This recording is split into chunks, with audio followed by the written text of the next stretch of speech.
Ndi nthawi ya nkhani kuchokera kuno ku MBC ndipo mawa uno muli ndine Aida Chiwaya.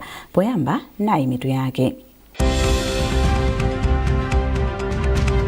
President Mutharika wati udindo wa nduna za boma komanso wachiwiri wina wa mtsogoleri wa dziko lino a Enoki Kanzingeni Chihana ndi kutumikira a Malawi osati kuchita ndale. Boma lasankha a Arthur Chipenda kuti agwirizire udindo wa wamkulu wa bungwe la MBC. Ndipo mu nkhani za masewero timu ya FCB Nyasa Big Bullets yagonjetsa Mafco ndi zigoli zitatu kwa adu pa bwalo la Kamuzu mu mzinda wa Blantyre.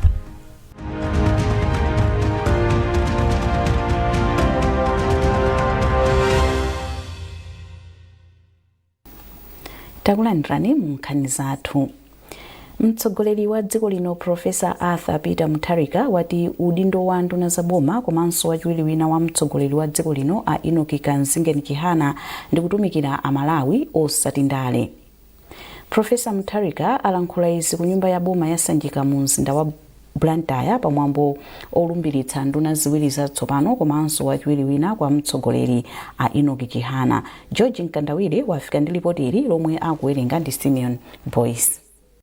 Kumwambo kunali akuluakulu a boma, atsogoleri a zipani, mafumu, amipingo ndi anthu osiyanasiyana. Polankhula pamwambo, President Mutharika walangiza atsogoleri atsopanowa kuti udindo omwe apatsidwa ndi ntchito yotumikira anthu osati mwayi okhala ndi ulemu kapena phindu la umwini. President wati a Malawi akufuna boma logwira ntchito osati lomangoyankhula.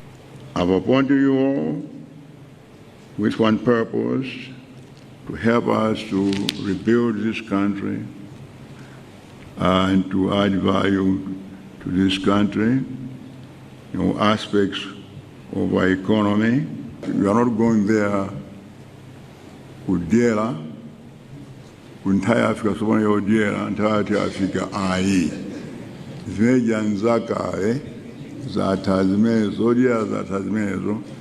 This time you are going there to work for the people and produce profits for this country. So go in there understanding that if I find, I'll be requiring one-page reports every month, as I did before, from every minister, 1 page of what you have done in the previous month. And it better be clear, concrete, supported by facts. If anybody is unable to perform, they'll be out and other people will be brought in. Padakali pano, Profesa Mutharika wati kusankhidwa kwa a Enoki Kanzingeni Chihana ndi chitsimikizo cha chilimbikiso cha umodzi pakati pa Malawi. The creation of the second vice president will enable us to add more personnel to the presidency and also provide unity, especially with our friends in the north. But we have our friends in the north also in the presidency, and I think that's very, very important that everyone in this country should feel that they are participating in this country. That's what I want to do. President Mutharika anasankha a Enoki Kanzingeni Chihana kukhala wachiwiri wina wa president wa dziko lino pa 5 October 2025, pomwe a George Patrick anawasankha kukhala nduna ya mafakitale, malonda, business ndi zokopa alendo, pomwe a Rosa Fachimbirizi anawasankha kukhala nduna ya zaulimi, mthirira ndi chitukuko cha madzi pa 16 October 2025. Mwambowu ndi gawo latsopano la Profesa Arthur Peter Mutharika pamene akufuna kubwezeretsa ntchito zachuma mchimake, kupezeka kwa chakudya komanso mgwirizano. Pakadali pano a Chihana akuti atumikira Malawi mokhulupirika. Ndi zijazimanya kuti ukusangalala koma at the same time ukudziwa kuti kusangalala kumene kusoti ni ntchito titipange. Mnamva president anena kuti honeymoon is over. Komanso si boma lopitira kuti tikadye, koma ni boma lopitira kuti tikagwire ntchito. Ineyo ngati second vice president ndiro yomwe nthawi zambiri president amakuza njochita malingana vision. Supano nimendera vision ya president. chifama kupanga ni delegate zochita komanso at the same time makama advisors a president umpanga advise zina ndi zina ndi mapanga combine vision yake ni advice amene ampatsa kuti mugwire ntchito bwino mu office ya president zonse timayendera mulungu ichi nchikonzero cha muno wake mulungu andi chifukwa chake timantamanda tsiku ndi tsiku chomwe kukonzera mulungu kulibe wina angachichotse mulungu mmene ni mabado bambo anga amene amabado anadziwa kuti azakhala second vice president iwo aubereka ine mulungu sanadziwa kuti aubereka solo ni second vice president wina nchikonzero cha muno wake mulungu komanso at the same time mulungu samadzera mu anthu ena mulungu sanadzera mwa Professor Peter Mutharika. Chipani cha Alliance for Democracy AFOD chati kulumbiritsidwa kwa mtsogoleri wake a Enoch Chihana kukhala wachiwiri wina kwa mtsogoleri wa dziko lino ndi chitsimikizo choti Professor Arthur Peter Mutharika ndi munthu yemwe akufuna kugawana ntchito potukula dziko lino. Mneneri wa chipanichi Anne Maluwa amathirirapo ndemanga pa zomwe mtsogoleri wa dziko lino Professor Arthur Peter Mutharika wachita povomereza kulumbiritsidwa kwa Achihana.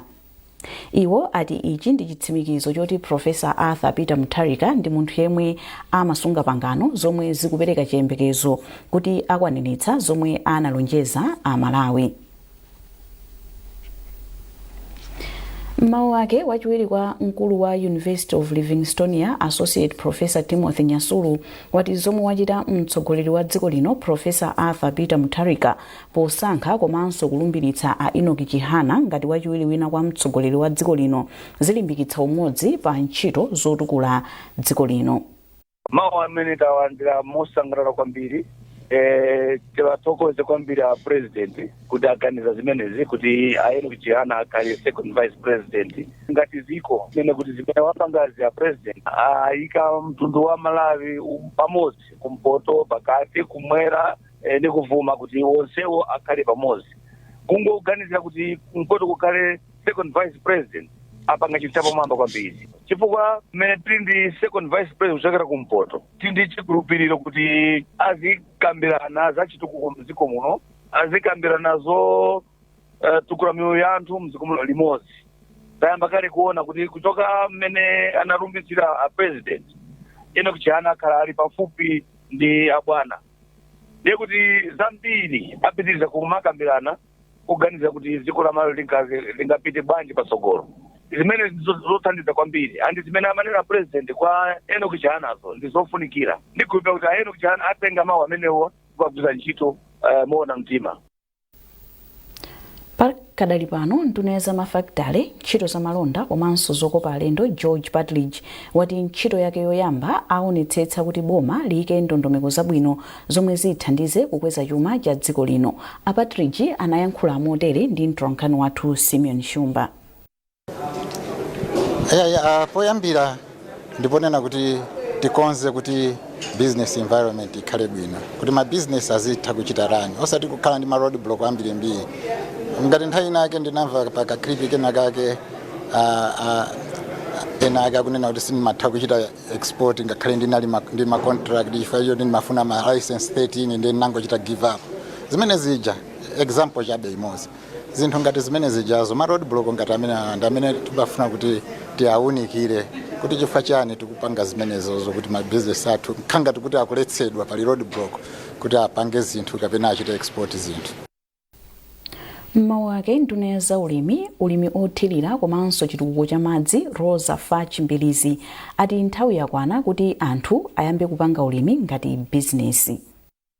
Ulimi ngati business ukutanthauza kuti ife Kumalawi kunoko tizilima kuti tipeze chuma osati kulima kuti tizingodya koma pamene tili pano ndi pamene titayambira fuka monga mukudziwa timalima kwambiri koma anthu athu ambiri kulima amalima ndi khaso sungapite nalo padali ndetu kufuna kuti tipange zinthu mosiyana kwambiri kuti mwina ma students athu amene ali ku polytechnic atha kupanga tizinthu ting'ono toti anthu athu m'mamizimu azigwiritsa ntchito and then ma farms akuluakulu ma mega farms osati ang'onoang'ono koma akuluakulu akhale ndi ma mega farms because once we have 3-5 mega farms this country will be transformed in terms of food.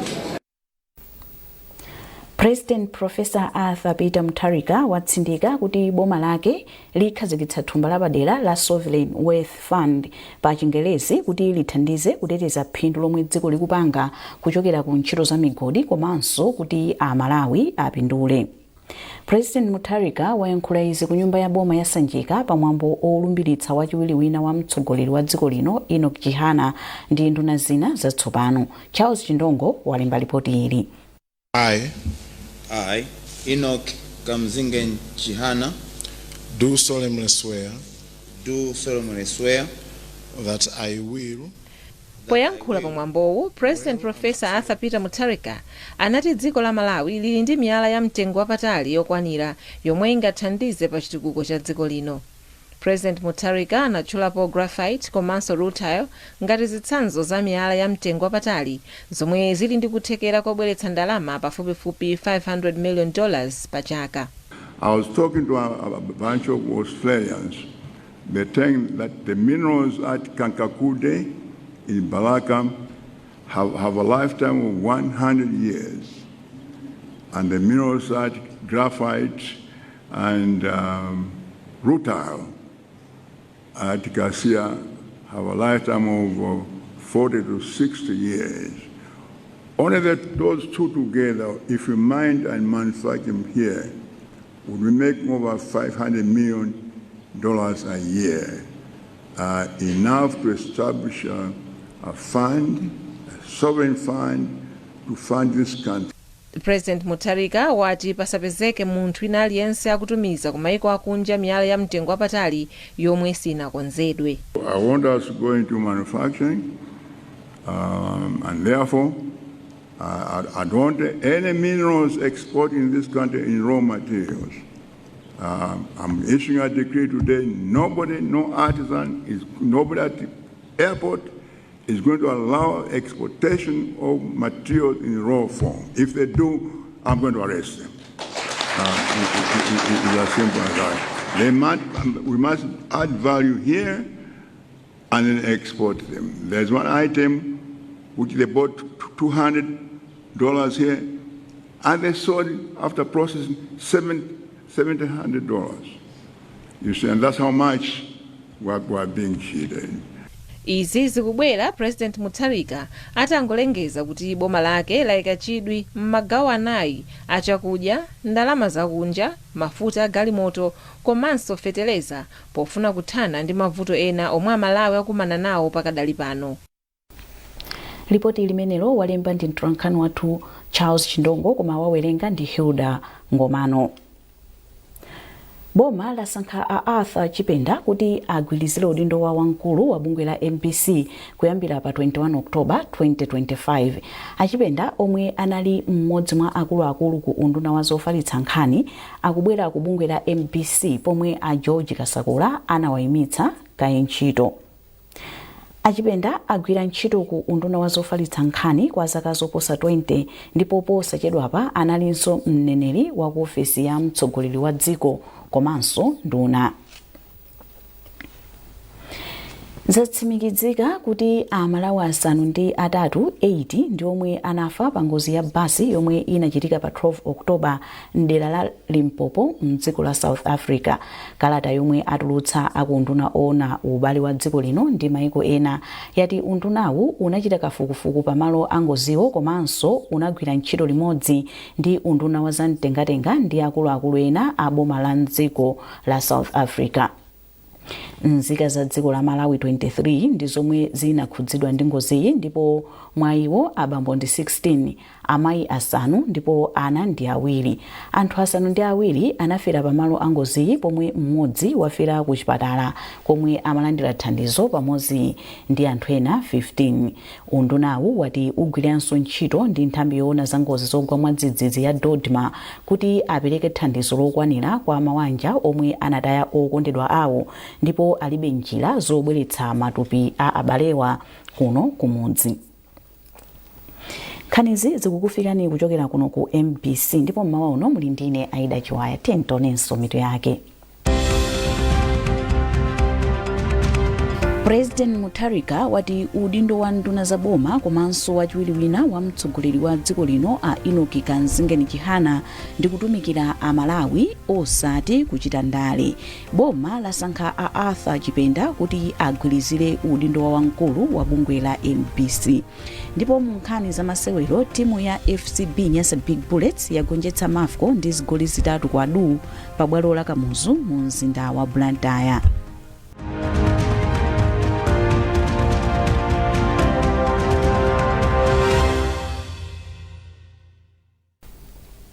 Takulandiranso mu nkhani zathu. Konsolo ya mzinda wa Blantyre yati ili ndi chiyembekezo chachikulu kuti nthambi zina za boma zikabwezeretsa ofisi zake zazikulu mu mzindawu iyamba kutolera ndalama zochuluka kuchokera ku misonkho. Polankhula ndi MBC, mkulu wa BCC Dennis Chinseu wati kuyambira pomwe maofesi aakulu a makampani aboma anasamukira ku Lilongwe, konsoloyi yakhala ikulephera kugwira ntchito zake bwinobwino chifukwa cha vuto la ndalama. Zambiri mulipoti ili. Konsolo ya mzinda wa Blantyre BCC yati inalandira mukondwa lamulo lochokera ku boma kuti makampani a boma monga Communications Regulatory Authority MACRA komanso Malawi Housing Corporation MHC zibwerere mu mzinda wa Blantyre, ponena kuti izi zithandizira kuti chuma cha mzinda wa Blantyre chiyambenso kuyenda. Polankhula ndi MBC, mkulu wa BCC Dennis Chinseu wati izi zipangitsa kuti ndalama ziyambe kuthamanga pakati pa ochita business mu mzinda wa Blantyre, chimodzimodzinso amene amapangitsa nyumba lendi. Ifeyo ngati konsolo ya mzinda wa Blantyre tinakhudzikapo malo angapo. Dera loyamba ndi anzathu mwina opanga mabizinesi ang'onoang'ono. Mukuyenera kuzindikira kuti pamene anthu ochuluka akugwira ntchito ndiye kutinso ndalama zoti zizizungulira mu mzinda wa Blantyre zimakhala zochulukirako. Ndiye ngati anthu ena mwina atseka makampani kungotseka kukhako ndi kuti ndi chiopsezo. Komanso ngati mwina tasamutsa likulu kupita mbali ina zikutanthauza kuti ndiye kuti ogwira ntchito ena asuntha apita malo ena. Pachifukwa cha chimene chichi ndoti muzindikire kuti ndalama zimene zingamazungulire mu mzinda wa Blantyre zimakhala kuti zacheperapo. Chachiwirinso ndimafuna ndinene kuti nthawi zina anthu akamasuntha zimakhudza kwambiri nyumba, mwina nyumba zochitira malonda ngakhalenso nyumba zimene akukhala anthu. Ife ngati konsolo ya mzinda wa Blantyre china chimene timadalira ndi misonkho ya pa nyumba. Ndiye ngati manyumba muja mulibe anthu zikutanthauza kuti eni nyumbawo akusowaso ndalama yokuti mwina atilipire ifeyo maletsa amene timayembekezera. Ndiye ndi chiyembekezo chathu kuti mwina chifukwa cha kusintha kumeneku ndoti zitithandizira kuti ngati panali ngongole mbuyomu anthu athe kulipira, komanso kupita chitsogolo ndiye kuti tisamavutikane nawo malipidwe a misonkho ya nyumba. Anthu ochita business okhala mu mzinda wa Blantyre akuyamikira boma la DPP ponena kuti chiganizochi chithandizira kuti chuma mdziko muno chiziyenda mofanana. Ganizo limene lithandiza kwambiri chifukwa chonena kuti tikamakamba za business city kapena mzinda wa malonda kwambiri ndiye ndi chani kodi ndi Blantyre. Pamene zizachitika izi ndiye kuti amalonda china chilichonse azipanga zinthu zija molimbikiraso monganso mmene zinalili kale poyang'anira kuti likulu lake liliso kuti lili kuno. Ineyo ndimagwira ntchito ku hotel and ndinaona kuti mmene anachoka zinachita affect kwambiri mahotel athu eti amatipasa business kwambiri, amakra amatipasa business kwambiri, ndiye kuchoka kwawo kunachita affect business yathu kwambiri. Polankhula pomwe anakhala nawo kumwambo wa zachikhalidwe wa mlakho wa Lomwe kumulanje, President wa dziko lino Professor Arthur Peter Mutharika walonjeza Malawi kuti athana ndi mavuto osiyanasiyana omwe ali mdziko muno, kuphatikizapo kuonetsa kuti chuma cha dziko lino tikugawana mofanana. Kuchokera mu mzinda wa Blantyre ndine Simeon Boyce. Pafupifupi ana oposa 100 omwe akusungidwa ndi bungwe la zachifundo la Open Arms Infant Home mboma la Mangochi akuyembekezeka kukayamba kumalandira chisamaliro cha bungweli m'madera akwawo pamene bungweli likusintha kagwiridwe ka ntchito yake yosamalira ana ovutika. Ogwirizira udindo wa mpando wa akuluakulu a bungweli a James Wandawanda anena izi pa msonkhano wa adindo osiyanasiyana okhudzidwa ndi ntchito za chisamaliro cha ana mbomali omwe cholinga chake chinali chofuna kumva maganizo komanso kupempha thandizo lawo pa chikonzerochi. Francis Banda walemba ripoti ili lomwe akuwerenga ndi Owen Mavula. Awandawanda auza MBC kuti chikonzero chosamutsa ana kuti adzilandirira thandizo madera momwe akuchokera ndi njira imodzi yomwe boma likulimbikitsa kuti ana obadwira m'mabanja ovutika adzilandira thandizo ali m'malo omwe adziphunzirako zinthu zosiyanasiyana kuphatikizapo chikhalidwe. Iwo ati kupatula ana 100 omwe akusamutsidwa kuti adzikalandirira thandizo m'madera kwawo, mabanja ena 25 omwe akusunga ana ayamba kale kulandira thandizo la zaulimi kuti achoke mu mphawi pa ntchito yomwe igwirike kwa zaka zitatu m'bomali. Pamenepa awandawanda apempha adindo omwe anali pa zokambira nazi kuti agwirane manja pothandizira ntchitoyi chifukwa choti mavuto ena amatha kuchitika anawa akabwerera ku midzi ya kwawo. Tikaonetsetsa mwana amafunika kuti aone kuti ali ndi mayi amene amampatsa chikondi kumusamalira, komanso aoneke kuti ali ndi bambo amene akhoza kumpatsa upangiri kapena umunthu utsogolo labwino. Ndiye pamene mwana uja akukula ndi bambo ndi mayi pamodzi, mwana amakhala nzika yodalirika. Mwina nkutheka kuti bambo ndi mayiwo amene anabereka kulibe ngati mene alili ana ku infant home, koma akhoza kupeza kuti kuli malume, kuli azakhali, kuli agogo, anthu onsewa ndofunikira kuti pamene mwana uja akukula m'mudzi muja onse amene amuzungulira ampatsa moyo wabwino. Ndipo pothirapo ndemanga mkulu woona zakayendetsedwe ka ntchito za boma ku khonsolo ya Mangochi a Venus Chuma ayamikira bungwe la Open Arms pa ntchito yake yosamalira ana amabanja ovutika m'bomali. Kwa ife ngati khonsolo ya Mangochi tikuona kuti zimenezo zowachotsa ana ku manyumba amene amakhala kuti ngati kuti ma infant homes kuwapititsa ku ma community kuti akathe kukhala moyo okhala ngati pa banja la anthu. Tikuona kuti ndi chinthu cha mtengo wapatali chifukwa choti ana amene ajawo akhala moyo osinthika chifukwa choti akhala kuti ali exposed ku community, komanso akhala ndi moyo onena kuti nawonso atengepo mbali kupititsa chitukuko cha dziko la Malawi patsogolo. Bungwe la Open Arms linayamba mchaka cha 1995 ndipo analilembetsa kukhala bungwe logwira ntchito za chifundo lovomerezeka pa 8 January 1996. Khonsolo ya mzinda wa Mzuzu yapempha anthu komanso makampani kuti athandizepo pa ntchito yolimbikitsa ukhondo ndi kuchotsa zinyalala mu mzindawu. Mneneri wa khonsolo ya Mzuzu a McDonald Gondwe amayankhapo pa vuto la kuchuluka kwa zinyalala mu mzindawu. Eni ake amashop tionetsetse kuti tili ndi kabini pambali chifukwa nyasi zija zikaliziponya mu mabini zimakhala zosavuta kuti ife ya khonsolo tikabwera ngati panopa timangotenga nyasi zija ndikutaya mu chibini chathu chachikulu kena ukataya kumene timakataya ku nsilo. Ndiye vuto limene lolo limabweradi limakhalapo makamaka khala kuti mwina tikupitano tikuchokera ku pa Chingerezi timati ku weekend tikuchokera ku kopumira ntchito Saturday Sunday, ndiyeno nkhani yake makhala imene yoyo.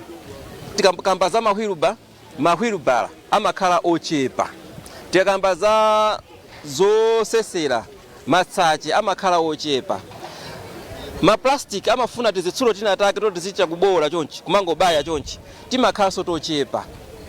Ndiyeno ndipempho chabe kuti pamene khonsolo ikuchita mbali yake ifeso anthu amuno mu Mzuzu kandi ochita malonda kandi ma organization ma NGO makampani ya boma atakulowererapo ncholinga choti pamene ifeyo ngati khonsolo situ.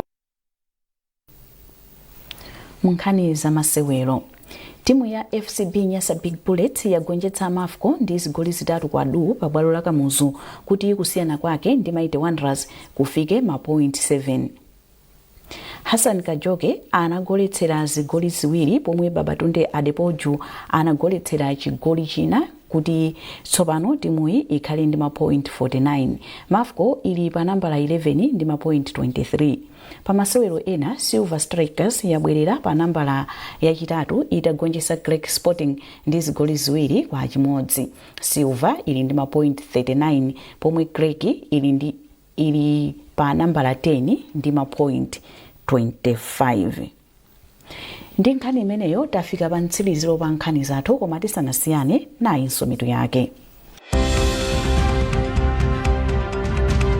President Mutharika wati udindo wa nduna za boma komanso wachiwiri wina wa mtsogoleri wa dziko lino a Enoch Kamzingeni Chihana ndi kutumikira a Malawi osati kuchita ndale.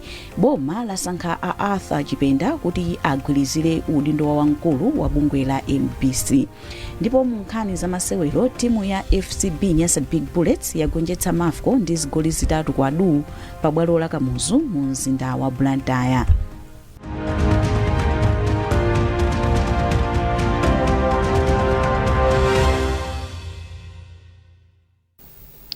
Pezani nkhani ndi zina zambiri popita pa mpc.mw kapena MPC Digital pa Facebook, Instagram komanso X. Mnali ndine Aida Chiwaya, tsalani bwino.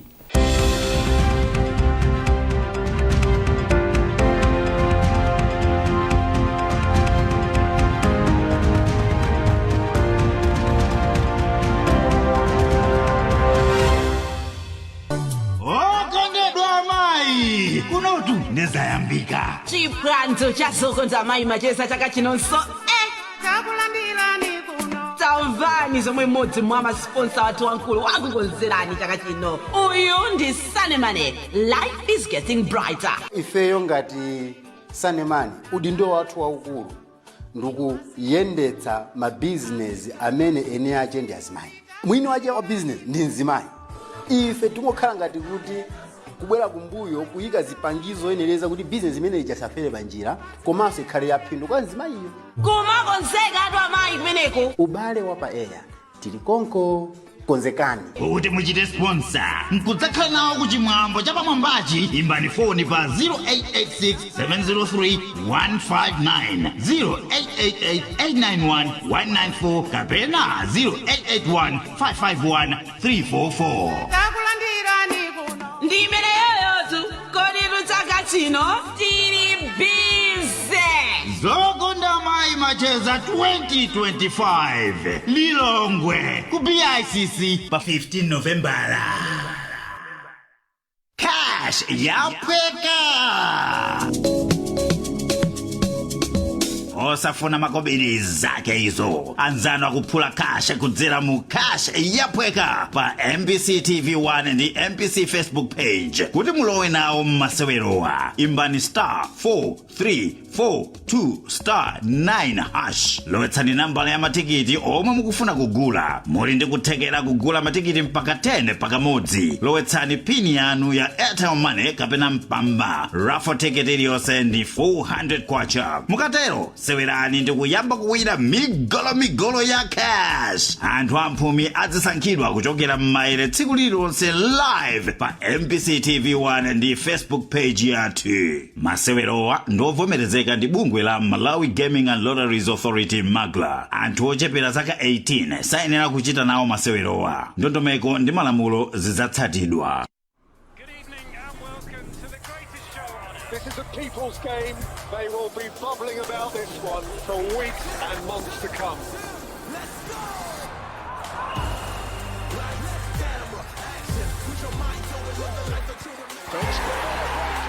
Wherever you are, whatever your reason, it's on Super Sports all season long.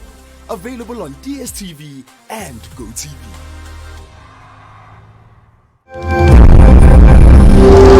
At the heart of Malawi's development story, in line with our 2063 aspirations, is a community voice that engages duty bearers in meaningful conversations that empower and give hope. For over 20 years, MBC's Development Broadcasting Unit, an arm of MBC, has worked with development partners in driving the change we all want to see.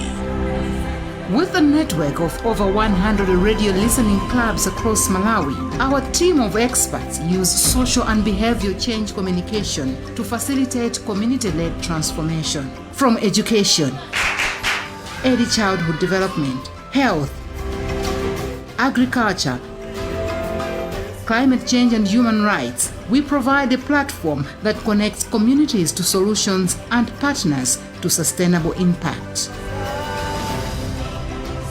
DBU collaborates with government ministries and departments, local and international partners in mobilizing communities, conducting advocacy and awareness campaigns. We also produce high-quality radio, TV and online content to engage, inform and inspire action.